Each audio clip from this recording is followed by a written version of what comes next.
রূপা, ভেতরে আসো। আর কত বাইরে থাকবে? ক্লান্ত হয়ে গেছো নিশ্চয়ই। না, ঠিক আছি। সবার সাথে পরিচিত হচ্ছিলাম। গ্রামটা খুব সুন্দর। হ্যাঁ মা, আমাদের গ্রাম সুন্দর, মানুষগুলো খুব ভালো। এসো, আমার ঘরে এসো, তোমার জন্য কিছু রেখেছি। মা, ওকে এখন একটু আরাম করতে দাও, সারাদিন অনেক দখল গেছে। আরে রাখ তোর ধকল, আমার ঘরের লক্ষ্মী এসেছে, তাকে আমি নিজের হাতে সাজাবো না? আয় মা, এদিকে আয়।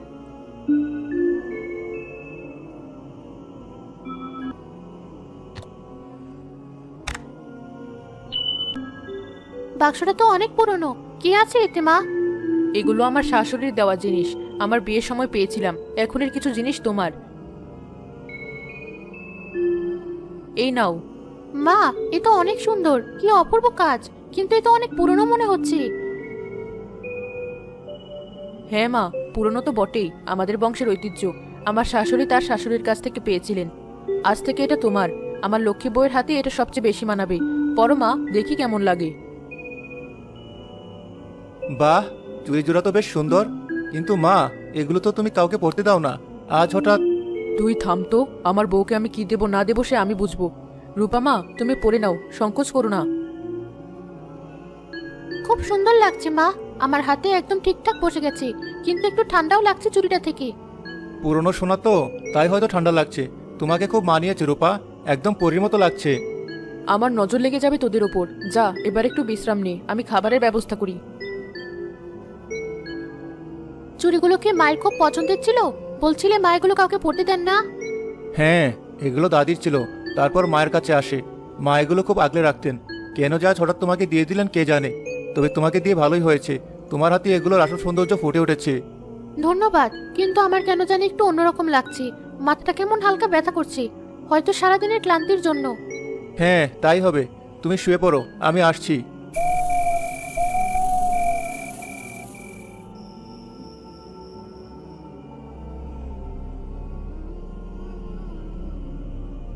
কে? কে ডাকে আমায়? যাবো, আমি যাবো। রূপা, কি হয়েছে? কি বলছো? কিছু না তো। আমি কি কিছু বলছিলাম? হ্যাঁ, তুমি ঘুমের মধ্যে কথা বলছিলে। বলছিলে কে যেন তোমাকে ডাকছে। দুঃস্বপ্ন দেখছিলে? হয়তো।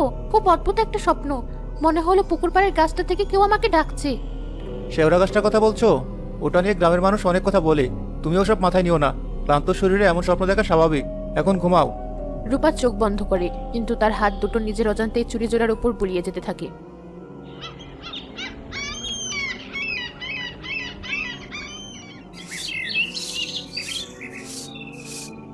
কি নতুন বউ, একা একা সব কাজ করছো? তোমার শাশুড়ি কই? মা তো রান্নাঘরে। আমি বললাম এদিকটা সামলে নিচ্ছি। কেমন আছেন আপনি? আর কেমন থাকা, এই তো আছে একরকম। তা তোমার হাতে চুড়ি জোড়া তো বেশ ভারী মনে হচ্ছে। শাশুড়ি দিয়েছেন বুঝি?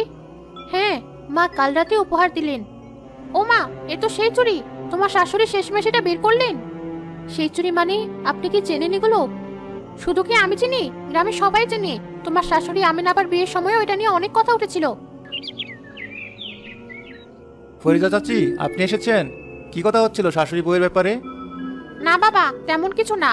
নতুন বউয়ের হাতে চুড়ির তারিফ করছিলাম, খুব সুন্দর। হ্যাঁ, তা বটে। কিন্তু তুমি এমনভাবে বললে যেন এর পেছনে কোনো গল্প আছে। আরে না না, পুরনো জিনিস তো তাই বললাম। ঠিক আছে, আমি এখন আসি, কাজ আছে। নতুন বউ, সময় করে একদিন আমাদের বাড়ি এসো। আচ্ছা, উনি এমন অদ্ভুত আচরণ করলেন কেন? চুড়িগুলো নিয়ে তিনি কি বলতে চেয়েছিলেন?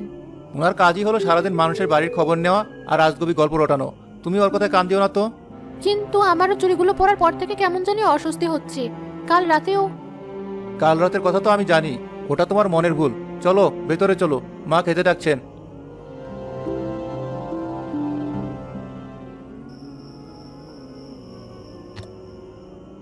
আসছি, আর একটু। ওই তো দেখা যায়।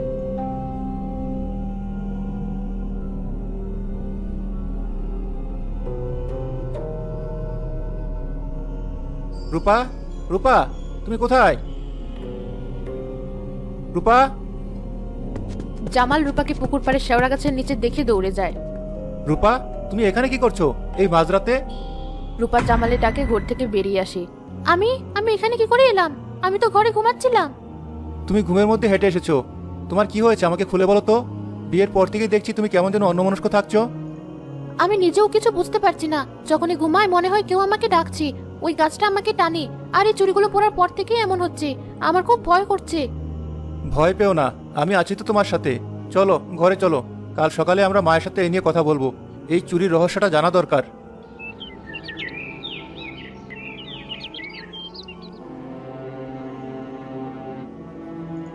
মা, তোমাকে বলতেই হবে এই চুরির আসল রহস্যটা কি। রূপার সাথে যা হচ্ছে তা মোটেও স্বাভাবিক কিছু নয়। কি হয়েছে রূপার? ঘুমের মধ্যে হাঁটার রোগ তো অনেকেরই থাকে। না মা, ও শুধু ঘুমের মধ্যে হাঁটে না, ও সোজা পুকুর পাড়ের ওই শেওড়া গাছটা নিচে চলে যায়। আর এসব শুরু হয়েছে তোমার দেওয়া ওই চুরি পড়ার পর থেকে। ফরিদা চাচিও কাল চুরিগুলো দেখে কেমন আটকে উঠলেন। মা, দয়া করে বলুন, যদি এই চুরির সাথে অশুভ কিছু জড়িয়ে থাকে তবে আমি এটা পড়তে পারবো না। আমি এটা খুলতে চেয়েছিলাম, কিন্তু এটা হাত থেকে বের হচ্ছে না। মনে হচ্ছে হাতে এঁটে বসেছে। আমি যা ভয় করেছিলাম তাই হলো। এই অভিশাপটা আবার ফিরে এলো। অভিশাপ? কিসের অভিশাপ মা? এই চুরি তোর দাদির ছিল না জামাল। এটা আমি আমার বিয়ের আগে এক দূর সম্পর্কে মামার কাছ থেকে পেয়েছিলাম। তিনি এক পুরনো জমিদারের বাড়ি থেকে এটা সস্তায় কিনে এনেছিলেন। তারপর? বিয়ের পর আমিও তোর বাবার সাথেই বাড়িতে আসি। আমিও তোর মতোই নতুন বউ ছিলাম। আর আমিও এই চুরি পরার পর থেকেই অদ্ভুত সব স্বপ্ন দেখতাম।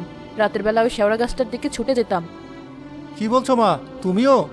তাহলে তুমি রূপাকে জেনে শুনে এই চুরি পড়তে দিলে কেন? আমি কি করব বাবা? আমি অনেক বছরই অভিশাপ বই বেরিয়েছি, গ্রামের কবিরাজ ডাক্তার সব দেখিয়েছি, কেউ কিছু করতে পারেনি।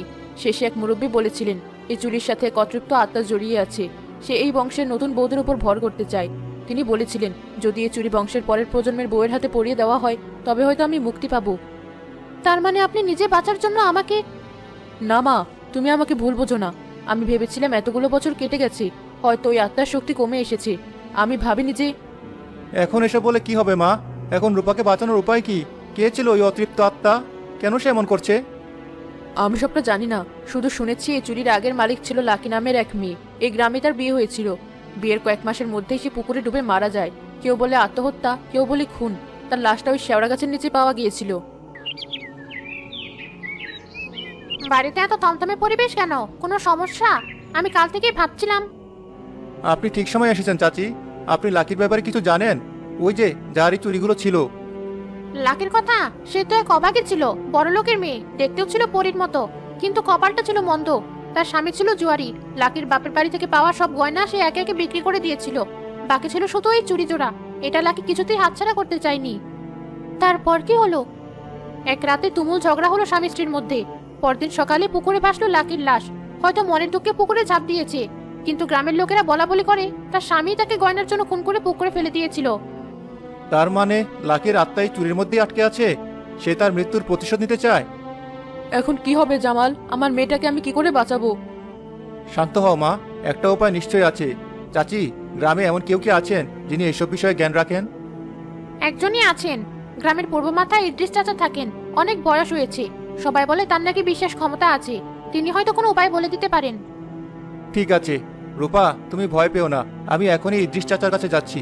এর একটা ভিত করতেই হবে।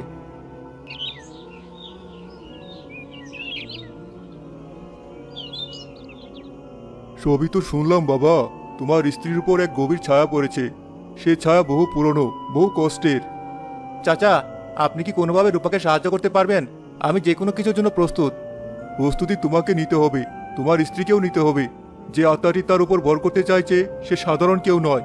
তার মনে অনেক রাগ, অনেক ঘৃণা। সে শান্তি পায়নি। লাকির আত্মা, তাই না? হ্যাঁ, মেয়েটা বড় অভাগী ছিল। তার ভালোবাসার মানুষটাই তার সাথে বিশ্বাসঘাতকতা করেছিল। মৃত্যুর সময় তার শেষ সম্বল ছিল ওই চুরি জোড়া। তাই তার সমস্ত যন্ত্রণা, সমস্ত স্মৃতি ওই চুরির মধ্যেই মিশে আছে। কিন্তু সে রূপার ক্ষতি করতে চাইছে কেন? রূপা তো নির্দোষ। অতৃপ্ত আত্মারা নির্দোষ বা দোষী বোঝে না, তারা শুধু মুক্তি চায়। লাকির আত্মা মনে করে তোমার স্ত্রীর শরীরটা পেলে সে আবার জীবন ফিরে পাবে। সে তার অসমাপ্ত কাজগুলো শেষ করতে পারবে। কি কাজ? প্রতিশোধ।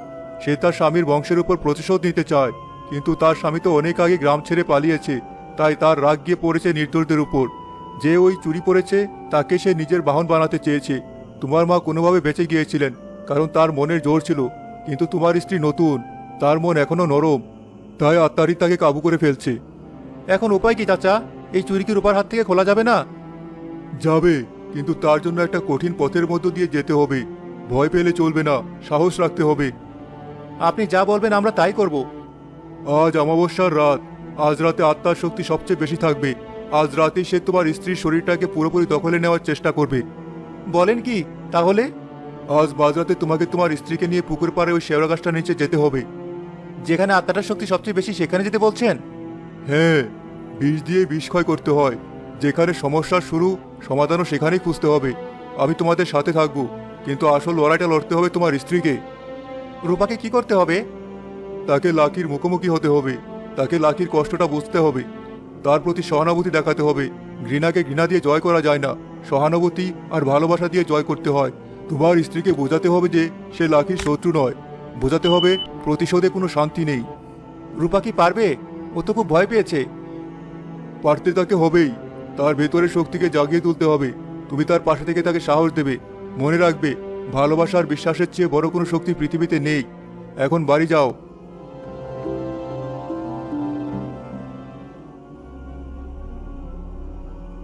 আমার খুব ভয় করছে, আমরা এখান থেকে ফিরে যাই, চলো। ভয় পেও না রূপা, আমি তোমার পাশে আছি। ইদ্রিস চাচাও আছেন। যা হওয়ার আজই তা শেষ হবে। সময় হয়ে এসেছে।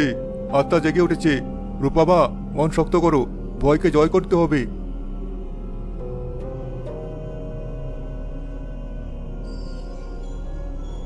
রূপা, রূপা, দাঁড়াও। ওকে আটকানোর চেষ্টা করো না জামাল। যা হওয়ার হতে দাও, শুধু ওর পাশে থাকো।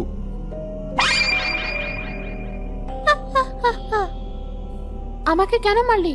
আমি তোকে এত ভালোবাসতাম, শুধু এক জোড়া চুলের জন্য তুই আমার জীবন নিয়ে নিলি। লাকি, তুমি তুমি কি লাকি? হ্যাঁ, আমি লাকি। আমি পুকুরে ঠান্ডা পানির নিচে কতদিন ধরে একা একা পড়ে আছে জানিস তোরা? আমার কষ্ট তোরা বুঝবি না। আমি প্রতিশোধ নেব। আমি বাঁচতে চাই। এই শরীরটা এখন আমার। লাকি, আমরা তোমার কষ্টটা বুঝতে পারছি। তোমার সাথে যা হয়েছে তা অনেক অন্যায়, কিন্তু এই মেয়েটা নির্দোষ। ওর শরীরটা নিয়ে তুমি কি করবে? প্রতিশোধ নিয়ে কি তুমি শান্তি পাবে? শান্তি? শান্তি কি আমি জানি না। আমি শুধু জ্বালা বুঝি, যন্ত্রণা বুঝি। আমাকে যে যন্ত্রণা দিয়েছে, আমি তাকেও সেই যন্ত্রণা দিতে চাই। কিন্তু রূপা তো তোমাকে কোনো যন্ত্রণা দেয়নি। ও তো তোমাকে চেনেও না। ওকে মুক্তি দাও। মুক্তি? কেউ আমাকে মুক্তি দেয়নি। সবাই শুধু আমার জিনিস কেড়ে নিতে চেয়েছে। আমার স্বামী, এই বংশের শাশুড়িরা, সবাই। ও তো নতুন বউ, ও আমার চুরি পড়েছে। ওর শরীরটা আমার চাই। না, এটা এটা আমার শরীর। আমি তোমাকে নিতে দেব না। রূপার নিজের কণ্ঠস্বর শুনে লাকির আত্মা আরো রেগে যায়। চুপ কর, তুই কথা বলবি না। কত সাহস তোর! জামাল, এখন তোমার স্ত্রীর পালা। তাকে সাহস দাও। তাকে লাকির সাথে কথা বলতে বলো। রূপা, আমার কথা শোনো। তুমি ভয় পেও না। তুমি লাকির সাথে কথা বলো। ওর কষ্টটা বোঝার চেষ্টা করো। ওকে বলো তুমি ওর বন্ধু। লাকি, আমি আপনার কষ্ট বুঝতে পারছি। আপনার সাথে যা হয়েছে তার কোনো ক্ষমা হয় না। কিন্তু আমি আপনার শত্রু নই। আমি আপনার মতো একজন নারী। শত্রু নাও? তাহলে আমার চুরি কেন পড়লি? আমি তো জানতাম না এর পিছনে তো কষ্ট লুকিয়ে আছে। জানলে আমি কখনো এটা পড়তাম না। আপনি বিশ্বাস করুন, আমি আপনার যন্ত্রণা অনুভব করতে পারছি। আপনার একাকিত্ব, আপনার রাগ, সব। আপনি কি প্রতিশোধ চান? বেশ, নিন। কিন্তু এই নির্দোষ শরীরের ওপর নয়। আমরা সবাই মিলে আপনার হয়ে ন্যায় বিচার চাইব। ন্যায় বিচার আমার জন্য? কেউ তো কোনোদিন আমার কথা ভাবেনি। আমরা ভাববো। আপনি মুক্তি চান, তাই না? প্রতিশোধে মুক্তি নেই লাকি, মুক্তি আছে ক্ষমাতে। আপনি নিজেকে ক্ষমা করুন, আপনার ভাগ্যকে ক্ষমা করুন। এই ঘৃণার বাঁধন থেকে নিজেকে মুক্ত করুন। ঠিক বলেছো মা। লাকি, এই পৃথিবীটা অনেক সুন্দর। তুমি শুধু এর খারাপ রূপটা দেখেছো। ঘৃণার আগুন তোমাকে এতদিন পুড়িয়েছে। এবার ভালোবাসার পানিতে নিজেকে শান্ত করো। আমরা সবাই তোমার আত্মার শান্তির জন্য দোয়া করব। আমার খুব কষ্ট, আমার কেউ ছিল না। এখন আমরা আছি, আপনি একা নন। আমাদের উপর বিশ্বাস রাখুন। আপনি শান্তিতে ঘুমান লাকি। আপনার চুরি আমি সযত্নে রাখবো, আপনার স্মৃতি হিসেবে।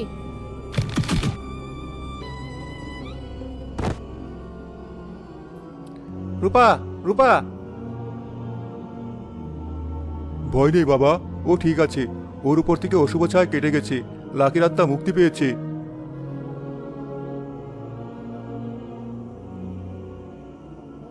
এমন মজার মজার গল্প দেখতে আমাদের চ্যানেলকে সাবস্ক্রাইব করতে ভুলবেন না। আচ্ছা।